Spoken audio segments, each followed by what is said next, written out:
There's even a whole chapter in the math book on this. They use a different formula for it, but I like this one better because it's a lot simpler. Is it squared or is it still part of the percent? No, it's squared. I don't know, for the error part. No, it's not a radical. They normally, it's a symbol that looks like this, and I don't know what it's called. I'm not a math whiz here, so it's not a radical sign. But basically,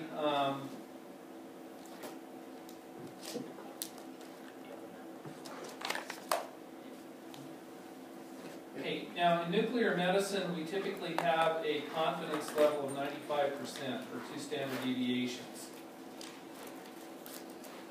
Remember that 1 is 68%, and that's 1 standard deviation. 99% is 3 standard deviations. And again, all these numbers here mean that if you counted a sample 100 times, all of them would be within a range, except 1 for this one, 5 for this one, and 34 for that one. But you'll get a question that says, how many counts do you actually need to get a certain percentage of error? If this was 1% error for all of these, okay, 100 squared is 10,000. 10,000 divided by 1 squared is 10,000 counts. Normally, for any type of counting that we do, we want to get at least 10,000 counts. Okay? For 2 standard deviations for 1% error, okay, that would be 40,000 counts. 2 times 100 is 200. 200 squared is 40,000. 40,000 divided by the percent error squared is still 40,000. The same thing down here. 90,000 for this. But the type of question you might get is, how many counts would you need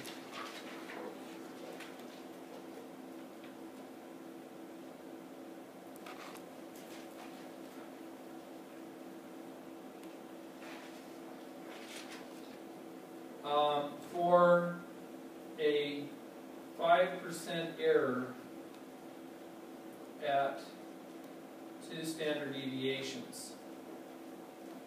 Okay, so the way that you would write this formula is you would have, okay, again, 2 times 100 squared, but then down here you would have the 5% error, and that would be squared.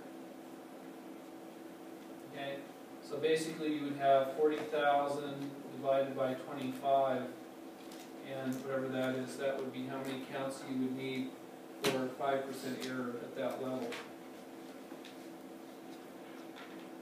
I like this formula is sort of written differently in your math book.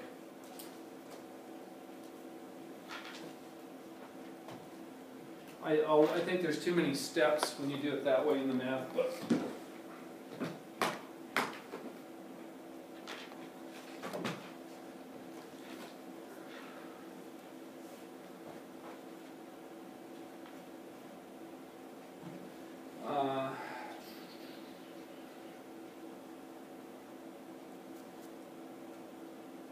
All I did was just move the stuff to different pages. So I think it starts about page 74 in your math book.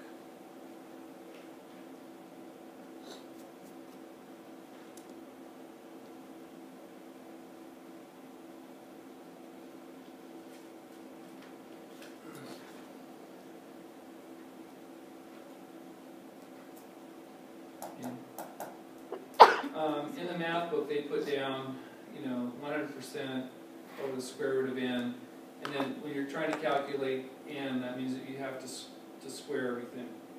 So the way that I do it is just, I think it's a little bit simpler.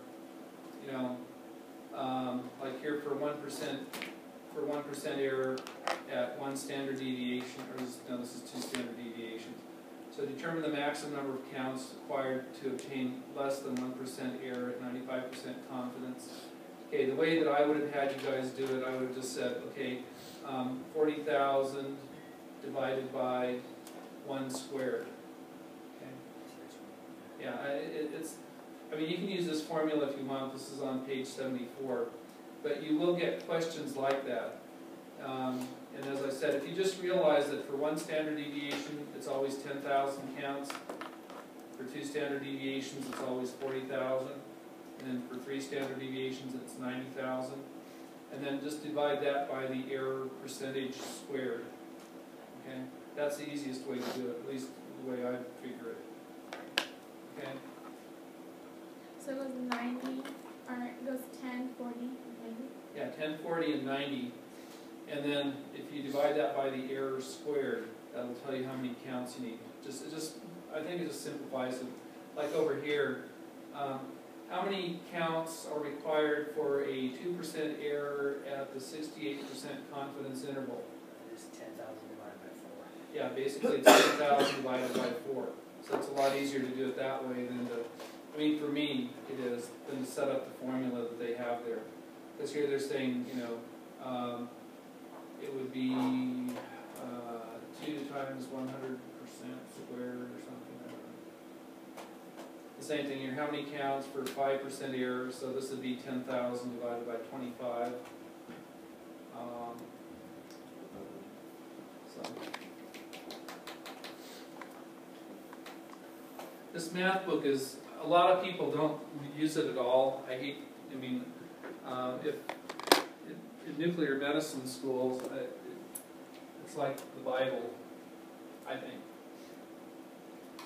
But anyway, going back to our story over here, the next area we're going to be looking at is the quality control. And